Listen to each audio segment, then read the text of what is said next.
je suis Pierre Lepiller. Donc moi, ma fonction, c'est directeur de la production donc, de Seolis. Seolis, c'est en fait l'émanation du syndicat intercommunal des Deux-Sèvres, d'électricité et d'énergie des Deux-Sèvres, qui a été créé en 1927.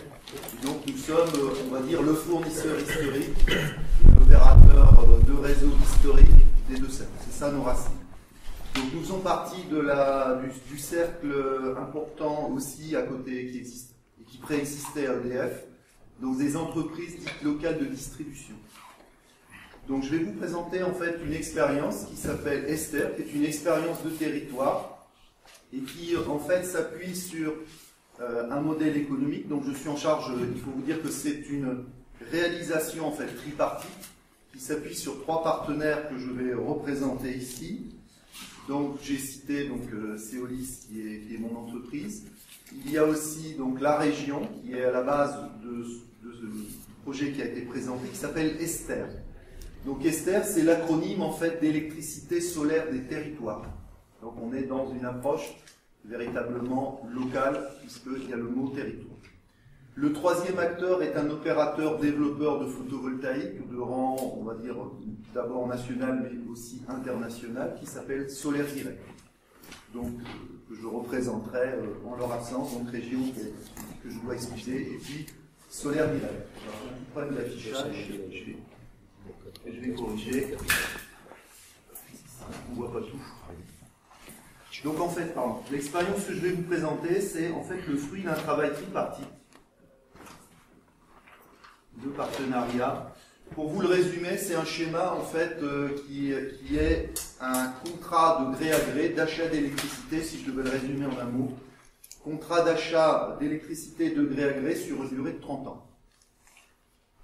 La problématique en fait à résoudre, c'est effectivement par rapport aux tarifs d'obligation d'achat et aux aides, c'est de se projeter dans le monde d'après. Et effectivement, vous n'ignorez pas qu'en matière photovoltaïque, il y a une dégressivité importante des aides, puisque nous sommes dans les énergies renouvelables. Elles ont donc besoin toutes, quelle que soit la filière, d'un coup de pouce pour pouvoir se développer et exister. Et donc la problématique, et on est au cœur de cet atelier, c'est en fait d'arriver à financer des projets photovoltaïques dans un contexte d'aide décroissante pour aller vers un prix de marché dans un univers hautement incertain, puisque, comme vous le savez, le prix de l'énergie, et en particulier l'électricité, est aussi très fluctueux. Donc la problématique, c'est une première en Europe, ce contrat de gré à gré, c'est en fait un engagement de 2 entreprises locales d'électricité qui se sont engagées auprès du producteur Solaire Direct, donc à acheter l'électricité pendant 30 ans. Ce qui permet de financer des projets, parce que, en fait, classiquement et typiquement, un banquier, actuellement, il finance un projet photovoltaïque pendant la durée d'obligation d'achat, pendant les 20 ans. Donc une des façons de contourner et de dépasser la problématique de ces baisses, de ces aides en baisse, pardon, c'est en fait d'allonger la durée de financement. De passer non plus d'une durée de 20 ans, qui est la durée, on va dire, d'obligation d'achat, de la dépasser pour pouvoir financer ces centrales sur une durée de 30 ans. C'est ça le concept schématiquement dessiné. Donc, je vais vous le présenter un peu plus en détail dans 6 planches. Je compte sur vous pour garder le temps. Oui, il reste 10 minutes. Emporté par mon sujet, je peux... Alors, l'idée de départ, c'est ça, c'est en fait de développer les capacités de production donc, solaire sur les territoires, donc on est bien en solaire, d'accroître la compétitivité des installations, puisqu'en fait, nous sommes convaincus qu'on est maintenant dans un système de plus en plus territorialisé d'électricité. Et en fait, on revient on perd de plus en plus la notion de péréquation et de prix de l'électricité unique pour les clients, puisque maintenant on termine d'aller, les tarifs régulés d'électricité sont en voie de disparition, et donc on va vers le prix de marché. Donc ce prix de marché, la préoccupation d'un territoire, et c'est en ça que les territoires doivent s'emparer de la question énergétique, c'est d'avoir, pour le développement être attractif par rapport aux entreprises, c'est en fait de pouvoir développer de l'électricité à pas cher, tout au moins à coût maîtrisé. C'est un des enjeux de ce projet. Et puis à terme, développer une filière industrielle en France. Il est vrai que la filière photovoltaïque, vous connaissez aussi le sujet, a connu bien des vicissitudes. Et donc un des enjeux, c'était de fournir un carnet de commandes suffisant pour en fait être en capacité de renforcer, de conforter une filière et une production française. Donc là, on est toujours sur l'économie circulaire. L'idée étant, et ça a été réalisé, c'est en fait d'installer une usine de production de modules photovoltaïques à Châtellerault. Donc voilà, on est vraiment dans l'économie des choses. Et quelle marque? Alors c'est VMH Énergie. Donc voilà, les trois, donc les trois acteurs principaux, donc la région, donc avec des enjeux et des intérêts qu'on connaît bien, donc qui sont renforcer l'autonomie énergétique du territoire, avoir un approvisionnement de territoires compétitifs durables, et puis contribuer au développement d'installations photovoltaïques, puisque comme vous le savez, nous ne sommes pas tout à fait, même si le gisement photovoltaïque et solaire est de grand intérêt aussi en Deux-Sèvres, on ne peut pas rivaliser avec les installations en PACA. Donc il faut trouver aussi d'autres solutions. Sinon, et c'est déjà ce que l'on observe, on voit la majeure partie des installations qui se développent en PACA. Donc l'idée était de valoriser ce gisement photovoltaïque. Donc ça, c'était l'approche de la région. L'approche de Solaire Direct, donc, qui est en fait un développeur, producteur, créateur de centrales, c'est de développer des actifs de production, c'est son métier de producteur, et c'est participer à l'économie locale. Notre intérêt, donc je parle aussi au nom de Sorégie, puisque Sorégie, notre cousin, qui a rigoureusement la même histoire depuis 1927, donc est une entreprise locale de distribution. Donc nous sommes réunis entre cousins, en fait, pour acheter l'électricité. Notre enjeu, c'est tout simplement d'assurer la fourniture de nos clients électricité, puisque nous avons respectivement chacun environ 150 000 clients. Donc c'est intéressant pour nous d'essayer. Voilà donc la logique de partenariat territorial. Donc le résumé, c'est ça, fournir donc aux consommateurs du territoire de l'énergie solaire à prix compétitif, donc dans la durée, d'où la notion d'aller sur 30 ans.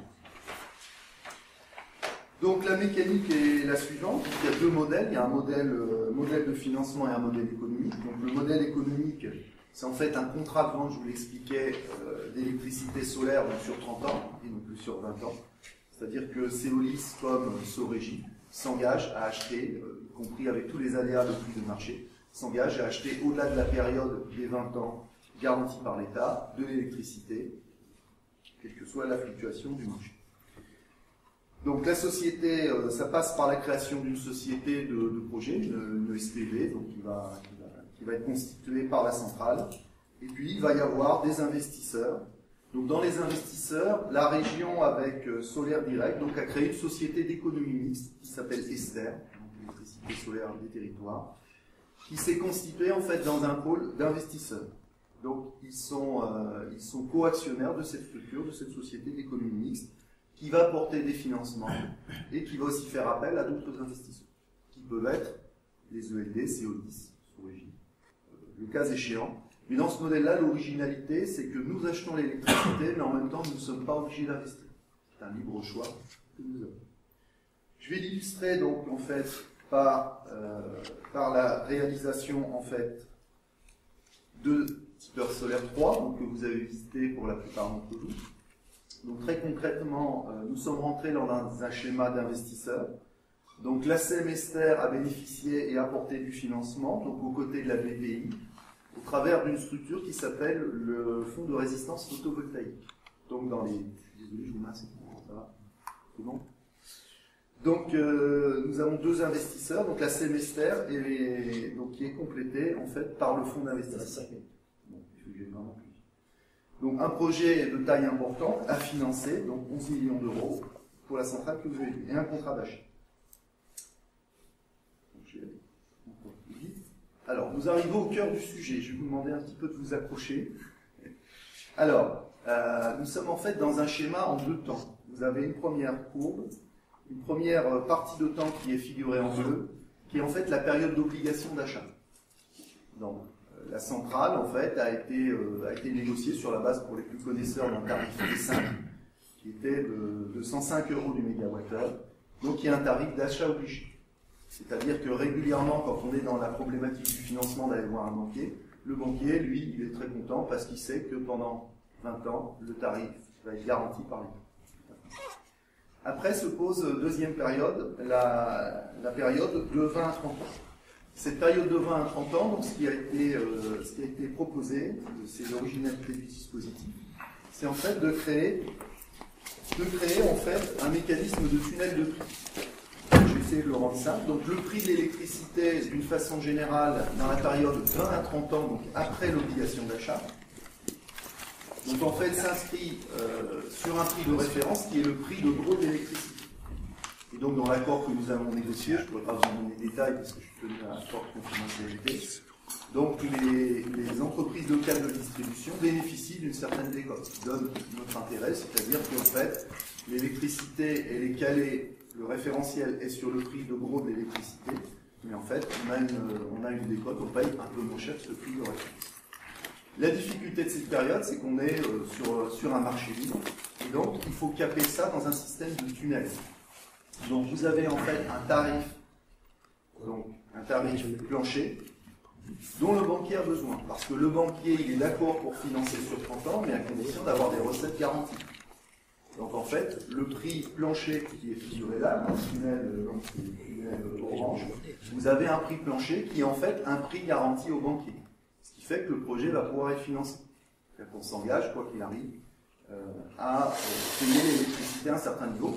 Parce que vous imaginez bien, on a tous le boule de cristal, l'incertitude, chacun peut imaginer ce qu'il veut, avec de plus ou moins bonne raison, de quels seront les prix de l'électricité dans 20 ans.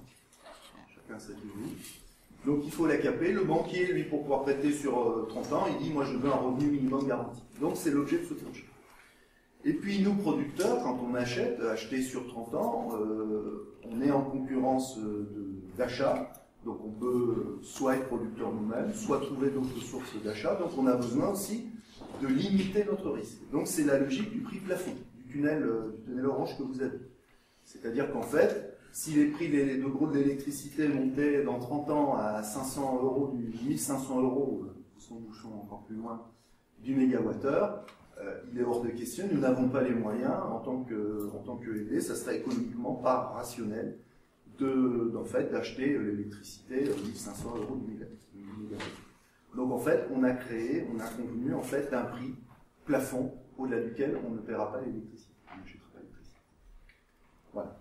Donc je suis quasiment au bout. Alors la question que vous posez, c'est effectivement quelle garantie. Donc j'ai donné deux garanties. Une garantie donc plancher pour que le projet soit finançable par la banque, et une garantie aussi pour que ce soit tenable économiquement pour nous, fournisseurs d'électricité. Alors évidemment, ce qui est prévu, c'est derrière les prix de l'électricité dans 20-30 ans, on ne les maîtrise pas. Donc il y a un moment, il se peut qu'on soit amené à payer un prix minimal garanti qui soit quand même au-dessus du marché. Donc on ne peut pas se mettre en situation de perte, c'est clair. Donc nous avons un mécanisme de garantie qui prévoit qu'en fait, à l'issue des 30 ans, on fait les comptes. Et en fait, on peut avoir une rémunération, si on est dans une séquence de perte, en fait, on peut avoir une rémunération complémentaire, puisque cette centrale, en fait, le bail est conclu sur 40 ans, et évidemment, elle produira sur 40 ans. Donc ce qui veut dire que si on était dans une séquence de perte, on pourrait bénéficier d'électricité supplémentaire à bon prix pour compenser cette perte à l'issue des 30 ans. Donc voilà, j'ai essayé de résumer 9 mois de réflexion et de travail. C'est un schéma vraiment qui est original, puisque c'était les premiers contrats bancaires. Il y a 4 centrales qui sont concernées actuellement en France par ce dispositif, donc 2 dans le Midi, et les deux autres sont à Thouars. Donc vous avez pu visiter Tiper-Solaire 3, vous avez Tiper-Solaire 2. Et elles ont pu être financées en fait dans des conditions, on va dire, de marché, et elles ont pu être rendues bancables parce que effectivement, dans cette mécanique, on a trouvé et des financements un peu bonifiés par la région aussi, par l'aide de la BPI, et en même temps qu'on a pu trouver cette garantie d'achat pour nous apporter, nous ELD, entreprises locales de distribution, par le fait tout simplement que nous avons un portefeuille de clients derrière, donc un besoin et la possibilité d'électricité.